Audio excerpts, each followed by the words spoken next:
organizadores que me hayan invitado. No soy ingeniero agrónomo, así que no estoy en condiciones de decirle a ustedes qué espera el mundo de ustedes. Ustedes el tema lo conocen muchísimo mejor que yo. Pero yo me voy a referir a algunos de los temas que casualmente vimos rápidamente en los videos anteriores. En primer lugar, voy a comenzar hablando un poquito de cuál es la situación de la población en el mundo.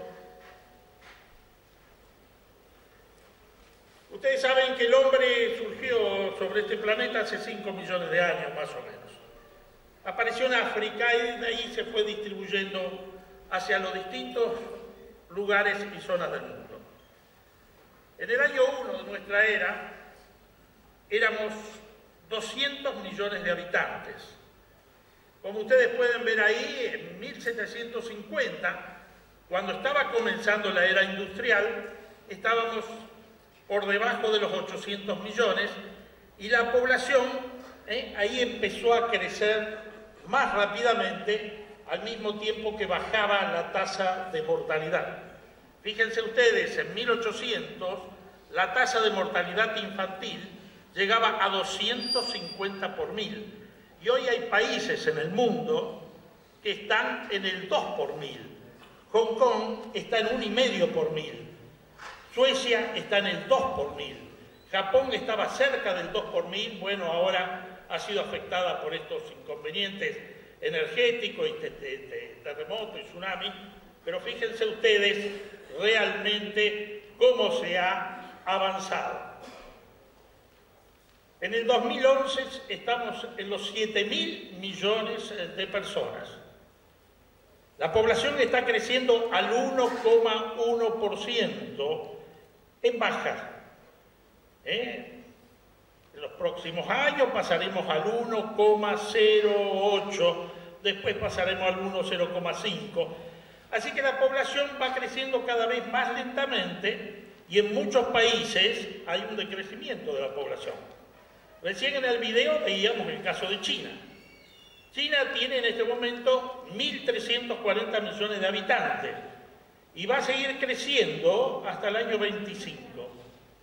A partir de ahí, que va a tener 1.470, 1.460 millones, va a comenzar a disminuir.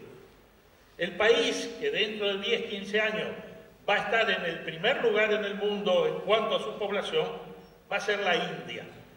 La India en este momento son 1.200 millones de habitantes y crece aproximadamente a 15, 16 millones de personas por año, cuando China está creciendo más o menos entre 5 y 6 millones de personas.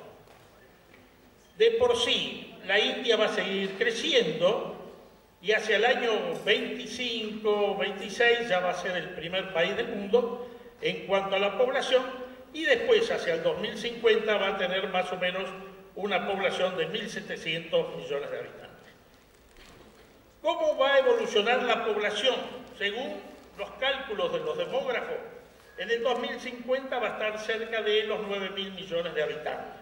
Algunos dan una cifra menor, recién veía que en el video se daba un poco mayor, pero más o menos estos son cálculos que se basan fundamentalmente en la llamada tasa de fertilidad. Esa tasa que nos está diciendo, las mujeres en su época fértil, digamos así, ¿cuántos hijos pueden tener? Más o menos en este momento, globalmente para el mundo, es 2,5 aproximadamente. Pero hay países que están en el 1,4, 1,5. Y ya son muchos países que están ingresando a un crecimiento cada vez más lento. Pero bueno, prácticamente este es el panorama, digamos así, de la población. Seguirá creciendo también, sin la menor duda, el bienestar de la gente. Ustedes saben que en el 1800 Malthus que decía que la población crece al ritmo de una tasa geométrica, mientras los alimentos crecen al ritmo de una tasa aritmética. Por lo tanto, él auguraba para el mundo miseria, muerte, etcétera, etcétera. salvo que hubiese un control muy estricto desde el punto de vista moral. Pero sabemos que el control moral tampoco ha sido tan estricto, por lo menos no lo es tanto en esta época, y por lo tanto tenemos realmente, hemos tenido un crecimiento de la población muy alto, pero también han crecido los alimentos.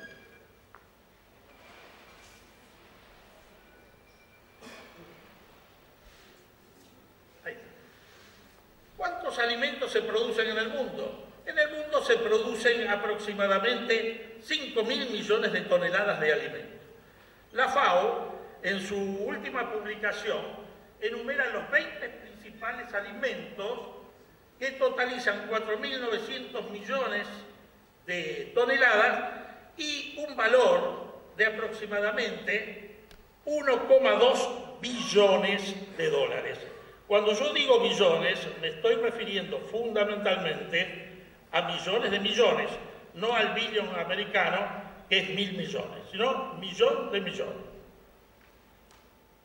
Entre los productos, por su mayor valor más importante, está la leche, concretamente, está el arroz, está el trigo, las hortalizas, las carnes, el maíz, la mandioca, la yuca, que en definitiva son productos muy importantes para el mundo. Tomemos el caso que recién veíamos en el video de China.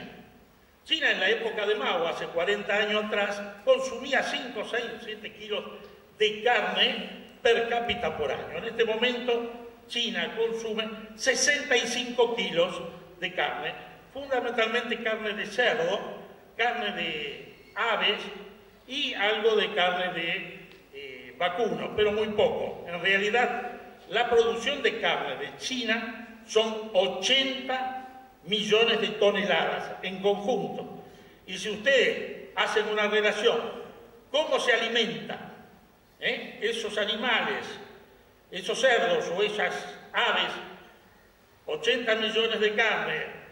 ¿Qué le damos de comer? ¿Cuáles son los insumos? Tendríamos que hablar fundamentalmente de una producción de granos muy importante. Lo que pasa es que ellos también le dan otras cosas, probablemente mandioca, no sé qué efecto podrá tener todo eso, y también otros productos.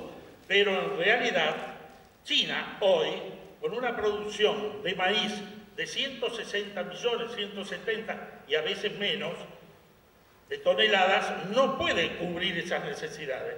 Por eso China, que es un país que carece mucho de agua, como se mostró recién en el video, está necesitando de otros países del mundo, entre los cuales se encuentra la República Argentina. Pero sí es verdad que Malthus está equivocado, o estaba equivocado, en cuanto a su pronóstico pesimista. Hay otro problema que se ha planteado en los últimos tiempos, y que es el problema concretamente ambiental. Este es un problema que hay que tenerlo muy en cuenta, porque el problema ambiental está preocupando a nivel mundial. Y concretamente, la Tierra se ha calentado en 0,8 grados centígrados en los últimos tiempos en relación a la era preindustrial. En el año 2008, la concentración de dióxido de carbono en la atmósfera llegó a 385 y los pronósticos es que va a ser mayor en el futuro. Estoy hablando de 385 partes por millón. En el año 2000 se emitían en el mundo 40 gigatoneladas, las gigatoneladas son 1.000 millones de toneladas, anuales de dióxido de carbono equivalente. Ahí se hace la equivalencia también con otros gases que tienen el efecto invernadero. En el 2050 se emitirían alrededor de 64 gigatoneladas de dióxido de carbono equivalente. Así que fíjense que estamos pasando de 40 a 64 gigatoneladas, lo que es realmente una cifra realmente muy importante. Una serie de estudios, puedo enumerar algunos que se han hecho últimamente. Por ejemplo, el Banco Mundial acaba de sacar en su última edición en sus informes anuales un estudio detenido sobre el problema ambiental y la responsabilidad en ese problema ambiental, lamentablemente, tienen todos los sectores, también la agricultura. Las fuentes de emisión mundial de gas, de dióxido de carbono equivalente, fíjense, causadas por el hombre, antropogénicas, energía eléctrica el 26% del total, industria 19% del total, el cambio en el uso de la tierra y la silvicultura, bosques, 17% del total, agricultura 14% del total, transporte 13% del total, edificios residenciales y comerciales 8% y desechos y aguas residuales 3% del total. Y entonces todos los sectores tienen que tomar conciencia de estos problemas que se están originando en el medio ambiente. A raíz de todo eso, y esto es muy importante, algunos países del mundo han recurrido al uso del biocombustible. Ustedes saben muy bien que la energía que hay en el mundo es una energía finita. Concretamente, nosotros tenemos aproximadamente 200 millones de metros cúbicos de petróleo, aproximadamente, porque en esta cifra no están contenidas, por ejemplo, las arenas petrolíferas de Canadá, por la cual Canadá pasaría a ser el país con más recursos petrolíferos, y probablemente también Venezuela, superando quizás en el futuro a la misma Arabia Saudita, que en este momento figura siempre en primer lugar. El consumo de petróleo anual está en 85 millones de barriles por día y en realidad, si lo anualizamos, en 5.000 millones de metros cúbicos por año. Es decir, que si hacemos la relación y dividimos 200 dividido 5, nos está dando 40 años. Pero probablemente el consumo de petróleo va a seguir incrementándose. Piensen ustedes que todavía China, que es un país muy poblado, y la India no tienen la cantidad de automotores que tiene Estados Unidos, y con el tiempo van a ir acercándose. Y en ese caso va a aumentar, por supuesto, el uso de combustible, salvo que técnicamente ideemos algún otro procedimiento. Así que no hay 40 años, probablemente haya para 25 años. Pero acá juega mucho la tecnología también. Ustedes saben que en materia energética, especialmente para producir electricidad, se han usado distintos recursos. Entre otros, por ejemplo, la energía atómica. La energía atómica es una energía limpia, muy limpia, no produce gases de efecto invernadero, pero riesgosa. Y el caso que hemos visto en Chernobyl hace ya 30, 40 años y el caso que está viviendo Japón lo demuestra. Pero hay otro tipo de energía, no la de ficción. En la de ficción se parte de un núcleo pesado, uranio, y se lo golpea, se lo fracciona y se produce lo que conocemos como bomba atómica. En definitiva, eso está controlado en las 400 y pico de centrales atómicas que hay en el mundo. Pero hay otro tipo de energía que es probablemente la que tenemos que lograr alcanzar y que es la llamada energía de fusión. En la energía de fusión se unen núcleos de elementos livianos, hidrógeno, deuterio o los elementos livianos, y eso produce lo que conocemos como bomba de hidrógeno o bomba H. Eso se ha logrado, y de hecho hay bombas H, pero no se ha logrado controlarlo dentro de un receptáculo. Y por eso se está trabajando, pero hay que trabajar más en eso. Algunos estiman que en 20, 30 años se va a lograr concretamente utilizar ese tipo de energía, que por otro lado es inagotable, porque el elemento más importante que tenemos en el universo es el hidrógeno. Y por lo tanto, y el deuterio es un elemento muy abundante. Y por el otro lado tiene la ventaja que no es contaminante. Hacia eso marcharemos, pero todavía falta tiempo para llegar a eso. Mientras tanto, algunos países han recurrido a la utilización de biocombustibles, es decir, fundamentalmente partiendo del maíz, en el caso concreto de Estados Unidos y de otros países, o de la caña de azúcar, en el caso de Brasil, o de los aceites, concretamente en nuestro país y otros países del mundo. Estados Unidos, concretamente, que es el mayor gastador de energía, petróleo del mundo, aproximadamente el 20% de la energía que se consume de petróleo, la consume Estados Unidos. Estados Unidos ha ensayado desde hace algunos años con la producción de bioetanol o de etanol derivada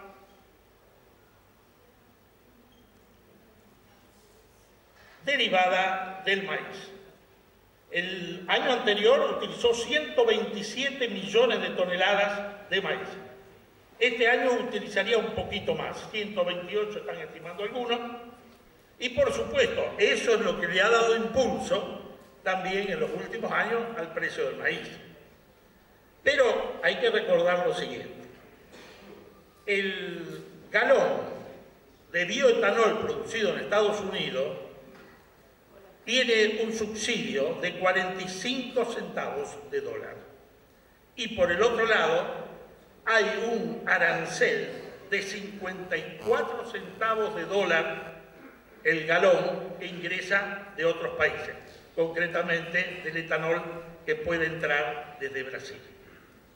Así que se está cuestionando esto ante el gran déficit presupuestario del gobierno norteamericano. Y algunos de los legisladores norteamericanos quieren anular ese subsidio que vence ya naturalmente a fin de año. De todas maneras, el presidente Obama ha dicho que él va a vetar cualquier anulación y que el subsidio seguiría. Veremos qué es lo que pasa. Mientras tanto, este hecho influye sobre el precio del maíz a nivel internacional. ¿Qué pasa en nuestro vecino Brasil?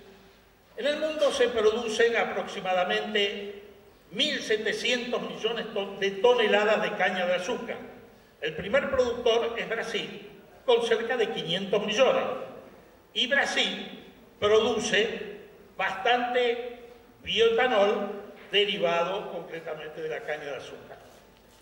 En el año 2010 se produjeron 93 millones de metros cúbicos de etanol y 21 millones de biodiesel. En el 19, según la estimación de la FAO, se producirían 150 millones de etanol, 41 de biodiesel. Acá es muy interesante ver la relación que tenemos entre el bioetanol o el biodiesel y el petróleo. Como ustedes pueden ver, el ratio entre biocombustibles y petróleo es nada más que el 2,5% en la actualidad y que probablemente lleguemos en el año 19 a 3,4%. Es decir, que no va a ser la solución. Va a ser provisoriamente, va a cubrir necesidades, pero no va a ser la solución final. Pero acá se da otro problema. El presidente de Francia, últimamente, a cargo de G20, en este momento Francia está a cargo de G20, ha reunido a los otros países para imponer controles de precio a las materias primas alimenticias a nivel mundial. Esto es una barbaridad. Esto es propio de un desconocimiento por parte de los que impulsan esto. ¿Por qué? Vamos a hacer una simple relación. Primero, los mercados de granos, concretamente, que se están utilizando para la producción de biocombustibles son importantísimos, pero son pequeños en relación a otros mercados. El mercado del petróleo, por ejemplo, en valor, es 6 veces más importante que todo el mercado granario. El mercado granario en su conjunto, los 2.600 millones de toneladas que se producen, valen 500.000 millones de dólares. Y el petróleo que se consume anualmente vale 3 billones de dólares, 6 veces más. ¿Y qué decir de los mercados financieros? En el Chicago Mercantile Exchange hay un contrato financiero que se llama euro-dólar 3 meses. Ese mercado se utiliza para asegurarse de las oscilaciones de la tasa de interés LIBOR. De ese contrato se realizan anualmente 600 millones de contratos. Cada contrato vale $1 millón de dólares. Por lo tanto, las transacciones son concretamente 600 millones de dólares. Un mercado 200 veces más importante que el mercado de petróleo, que a su vez es 6 veces más importante desde el punto pecuniario que el mercado de los granos. Por lo tanto, si este señor o estos señores quieren controlar los precios de los granos, están queriendo tapar el sol con la mano. Y por otro lado, están cometiendo un error enorme. Ustedes saben que los mercados del disponible están conectados con los mercados de futuro. Si yo quiero controlar el precio del disponible o el precio del futuro, estoy ocasionando el mismo error que el señor Lustó, que fue ministro de Economía, cometió y que ahora se arrepiente de haberlo cometido, con la famosa disposición de hace 2 años atrás, o 3 años atrás, cuando le aplicaron a retenciones móviles a los distintos granos. Si se aplica un control de precio, concretamente, se está produciendo un descalabro en todos los operadores que operan, porque la razón de la existencia de mercados de futuro es que tienen que ser libres los precios del disponible y los precios del futuro. Así que esto es un error enorme que espero que no se aplique bajo ningún punto de vista. Pero de todas maneras, lo sabemos, se han cometido tantos errores en el mundo y este que yo llamé el huevo de la serpiente es el error más grande que pueden cometer los países. Hammurabi, el famoso emperador de Babilonia, 1700 años antes de Cristo, aplicó controles de precios, no sirvieron para nada. Diocleciano, me acuerdo del caso de Robespierre, el famoso Robespierre, que a todos sus enemigos los mandaba a la guillotina. Aplicaba control de precio a todos los productos. Pero al poco tiempo que él empezó a usar la guillotina, también lo llevaron a él a la guillotina. Y cuando lo arrastraban por las calles de París, la gente le iba gritando, ahí va el cerdo máximo. Y finalmente lo ejecutaron. ¿Se paró la inflación? No, no se paró.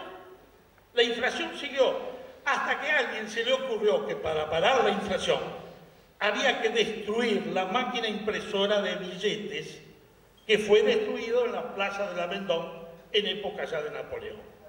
Y ahí se paró la inflación. Este es un tema muy importante. ¿Por qué es muy importante?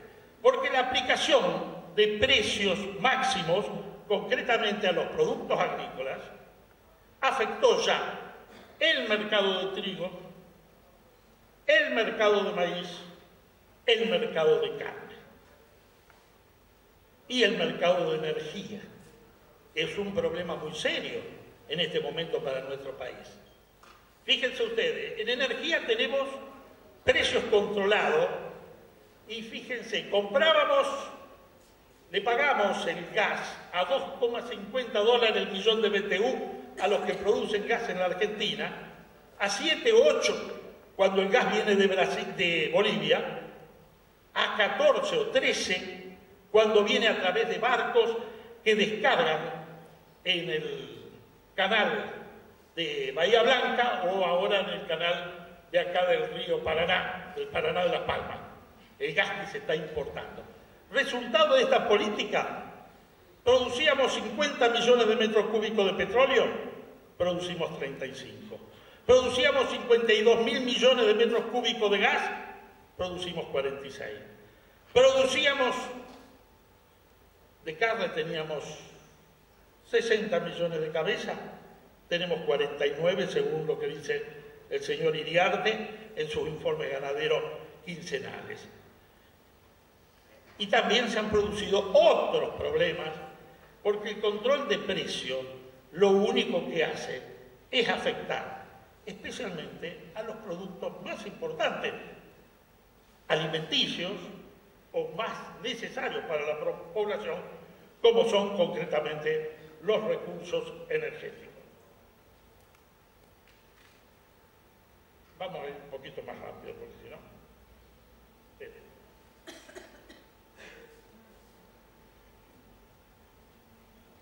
Déjenme decirle un poquito esto. Y creo que esto es lo más importante que ustedes tienen que recordar de esta mala charla que estoy dando. Esto es lo más importante. Lo más importante son estas dos ideas desarrolladas por dos eminentes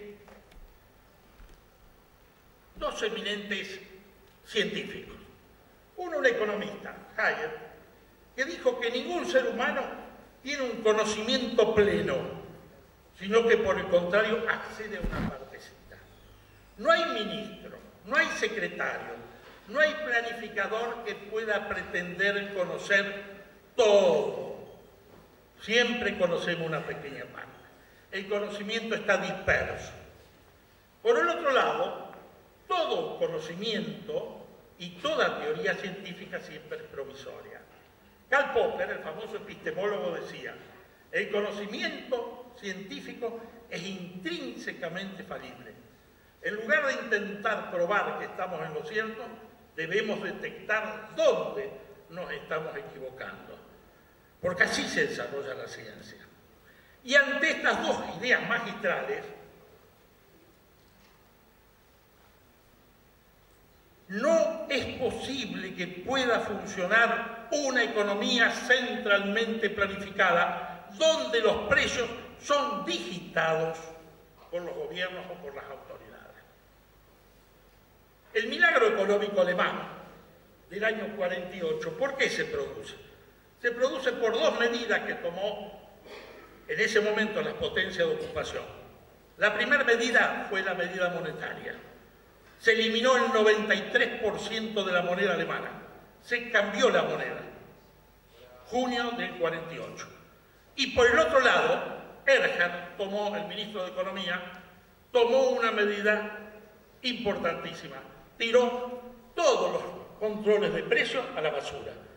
Y ahí se produjo el milagro. ¿Por qué? Porque en definitiva los precios deben responder a lo que la gente quiere, a lo que la gente busca, a lo que la gente desea. Cuando alguien quiere pretender controlar un precio, no va a pretender controlar el sombrero de una mujer o el traje o un par de zapatos, porque cada uno tenemos diferencias, que controlan el trigo, el pan, la carne, las energías. Bueno, en Alemania, en el año 48, la población se moría de hambre, pero un sombrero de mujer que no tenía control costaba 5 toneladas de trigo. Y entonces usted advierte que esto que hemos llamado el huevo de la serpiente, este es el mal que vamos a encontrar y que está afectando enormemente en los últimos tiempos la comercialización de granos. Porque hay entidades que tienen que buscar fundamentalmente la transparencia, precios libres, que esos precios se comuniquen y que sean totalmente transparentes. Y lamentablemente las disposiciones que se han tomado últimamente han afectado enormemente. Otra cosa interesante que voy a sacar de conclusión de lo que ha sido este pedido de Francia y de algunas naciones de controlar los precios de los alimentos fue la actitud que tuvo nuestro ministro de Agricultura, que aplaudo. Dijo, no se pueden controlar los precios de los alimentos. Y en un escrito hice notar que felicitaba la actuación del ministro de Agricultura de la Argentina y del ministro de Agricultura de Brasil, que se opusieron a esta medida dentro del G20. Pero por el otro lado agregaba, para afuera y para adentro. No controles de precio en el mercado internacional, no controles de precio en los mercados internos. Si nosotros somos respetuosos de esto, indudablemente vamos a tener grandes posibilidades. Hay otras formas de controlar, a través de impuestos. Y yo lo quiero decir aquí. A veces manejo los números de lo que se paga en el país. Y generalmente el sector productor son los sectores más criticados. Y yo no soy tonto. Voy a creer de que el sector productor es Teresa de Calcuta. Pero lo que les puedo decir a ustedes, que el sector que hoy está pagando más impuestos en la Argentina, además de los que trabajan en relación de dependencia y que no tienen manera de esquivar el pago, son los sectores productores. Si este año la Argentina exporta 32.000 millones de dólares, esa es la cifra que se maneja, la exportación de granos, subproductos y aceite, prácticamente 10.000 millones son retenciones. Así que si descontamos, estamos en 22. Y descontamos también otros gastos que pueden estar en el orden de los 5.000 millones, estamos en 17.000 millones. Y si descontamos los gastos de siembra, los gastos comerciales y los gastos concretamente de cosecha, el productor sí, este año ha tenido una muy buena campaña gracias a muy buenos precios internacionales, pero señores, el Estado se llevó por lo menos 4 veces o 3 veces más que el productor agropecuario. Y esto hay que dejarlo a un lado, porque la base de este país está en el sector agropecuario. Nos guste o no nos guste.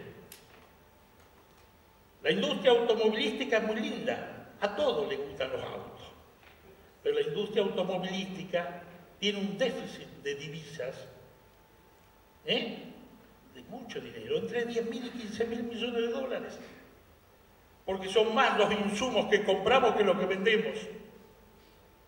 Y el sector agropecuario es el que no está suministrando las divisas. Señores, le he robado mucho tiempo. Muchísimas gracias por haberme escuchado.